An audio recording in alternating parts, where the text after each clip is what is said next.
Can you, for a second, I want you to turn to your neighbor, give her a high five, and say, you're going to make big things happen this year. Yes, yes, talk about that energy. So we all have a story, don't we, guys? We all have ladies. We all have a story. I know, I'll tell you a little bit about mine. I grew up in San Diego as a first-generation Mexican-American. And my parents were a family of 6 in a small 2-bedroom apartment. And this was basically my entire childhood. I didn't even know what was normal.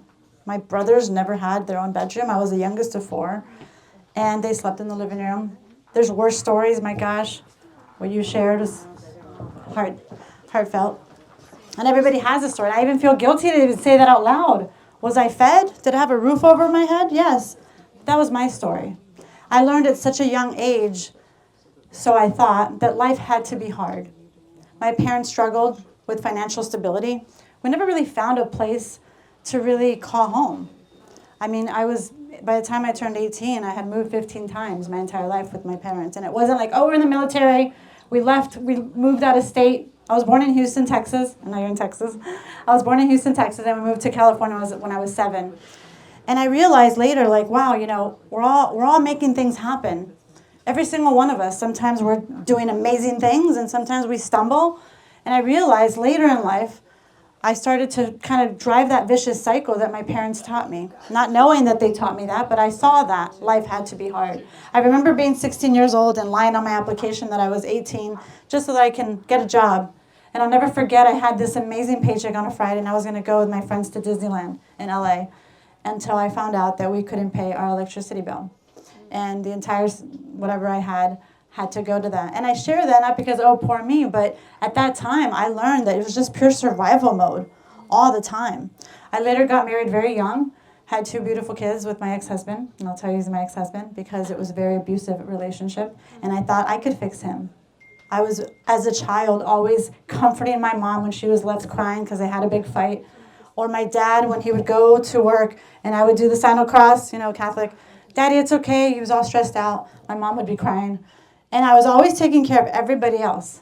And it's funny because I just shared a story with my boys, and Dr. Kellyanne mentioned something that I really took to heart. And I'll tell you this story in a minute. But as a child, taking care of my parents emotionally at 9 years old, at 12 years old, at 13 years old, I didn't know that wasn't normal. And when I got the courage to leave the abusive relationship at age 25, I pursued real estate. A lot of things in common with Victoria. I pursued real estate because I said, wow, I could go make things happen. I could go sell. I could do all these things and give my kids something more that I didn't have growing up. I moved to Scottsdale, Arizona, hit the ground running, and I made big things happen. You guys, I was breaking records for rookie agents at RE/MAX All-Stars in Scottsdale, Arizona. First year I went to Europe. I didn't even know what getting on a plane was until I was 27 years old. And I had first year in real estate, and I went to Europe, did all these great things, and then everybody saw me from the outside. You live in Scottsdale, you have a BMW X5, you're so put together, you're so successful. How do you do it? You're a single mom of 2 kids. And I realized that I was surviving life. I was going so hard, and I was driven by fear that I would be evicted if I didn't go hard on my business 24/7, 365. Monday through Sunday like a chicken with my head cut off. Till this day, so my kids now, so let me just fast forward. My life changed night and day when I found the power of a book. And it was, I'm sure some of you might know, this, The Power of Your Subconscious Mind. And when I grew up, my mom, a Catholic, always taught me that with God, all things are possible. And I learned what determination and what, survival was, just to survive life. And, so when I ended up growing up, like I said, in my 20s as a single mom, I realized, holy cow, you can control your thoughts. But if my mom said with God, all things are possible, why did we go through the things that we went through and never came out of it? And I didn't realize that until later in my transformation. I was 30 years old. And I remember talking to my mother, and I had a daughter at the time. She was 3 or 4. And I realized, wow, I could never do to my kids what unfortunately at the time, my mom was paralyzed and she wasn't right to put her kids through such craziness, right? And for me to be emotionally there for my parents. You're a child. And so I became a mom early on. I got married at 17. had my son at 18, and I told my boys now, I got remarried, and now they're 9 and 10, my additional kids. I have 4 kids. And I told my kids the story that mommy's never really had to just take care of myself. And they always tell me, Mom, you're going to New York again? You going to Texas for that speaking engagement again? And I'm like, guys, what's going to happen? And it's so happy that you said that, Dr. Kellyanne, because it just resonated with me, and I had a different perspective, and somebody else said something as well, that I've never lived for just myself. And it was like I was always living for everybody around me.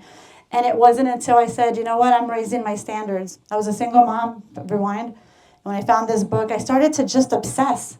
Although I don't hold a PhD, I was self-taught by these books that I was reading about the mind, about even Norman Vincent de Peale, about conversations with God, and it just took a whole different turn. Then I realized, and let me tell you, this is where my obsession was born on what my movement is today. I am a podcast host of Make Things Happen with Diana Pagano. And that's what my obsession became, is make things happen. How? How am I going to make things happen where I don't feel that I'm sacrificing something else, my soul, right? It's not about sacrificing and you're a working mom. I mean, that's going to happen, right? And there's so much beautiful things that come from that. And I remember just being so obsessed and saying, how are these people so successful and seem to have it all together? And that's what people thought I was, until I realized, and I said, wow, I must play a good game, because what you see on the outside doesn't mean that that's how it is on the inside. Because I'm so successful on the outside, it was pure survival. I envy the people that really, wasn't successful because I had it all together. I had all the intentions, all the ways that we make things happen.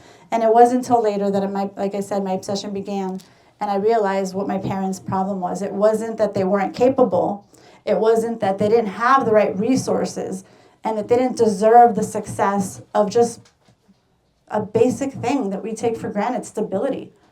Not knowing at 10 years old, are we going to move to that next apartment like a block away because we got evicted, because we couldn't pay the rent, right? And I realized all the things that's governing, there's one common denominator between how every one of us, regardless if you're a billionaire, regardless if you're making ends meet and you barely could get by, there's one common denominator that's defining everything in your life right now.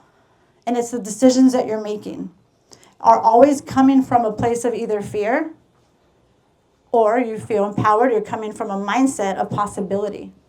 And I know Victoria talked a little bit about the way that your perception, and it's all about our belief. When I believed life had to be hard, I believed that it had to be hard, I had to work to survive and be fearful so much that I was going to be playing the same story that my parents did with my kids. And I realized, wow, that's a game changer.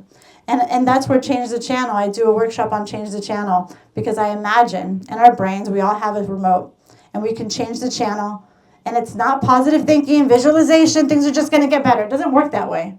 But let me tell you, when you're thinking of something, if I asked you right now, I'm not going to ask you, but if I did ask you right now, can you tell me a time that you felt the most saddest?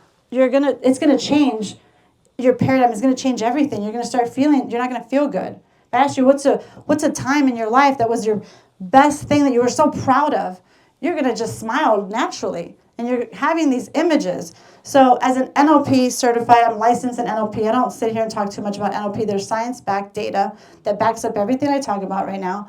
And it's about changing the frequency that you're on. It's not the things that happen to you that will determine what comes next. It's more so you. And the reason you change the channel and you have this God-given thing that money can't even buy, right, is that you have the power to grab the remote at any time and change the channel. Imagine watching a show that makes you feel nervous, that makes you feel scared, maybe just feeling stuck. And what if all you had to do to change how you feel is change the channel? And you know what happens when you change the channel to a channel that empowers you, that makes you feel good? You change the paradigm, you change the frequency. You talked about quantum fields that we're all on. And when I'm sitting here saying, gosh darn it, never fails, always something, I got a flat tire, then the next thing, I don't know, things just go wrong. It's no accident, you guys. It's about what you're doing on your vibrational energy that is going to then become what comes next.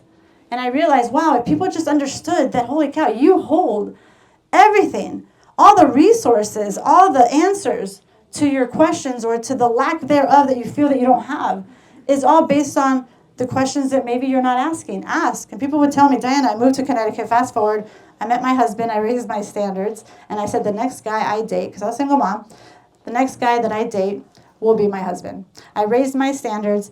I changed everything around. I started to live with real intention and making things happen on a way that I was actually living and more aligned on my purpose. And I said, wow, if I changed my life around by understanding the way that your brain works and how you can change and shift that to work for you versus against you and get on that vibrational sequence that your future requires, the next 5 minutes requires, the next hour requires. Imagine who else needs to see this, who else needs to learn about how to change your reality based on the feelings that you're feeling. So if I'm sitting here feeling all negative thoughts, and it's not just negative, sometimes our negative thoughts are speaking to us. It's challenging you.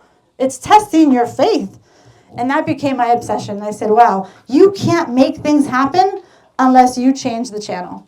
And that's going to change how you feel. It's going to change your vibrational energy of what comes next. So I hope that all of you are making big things happen in 2025 because you hold the keys to your destiny.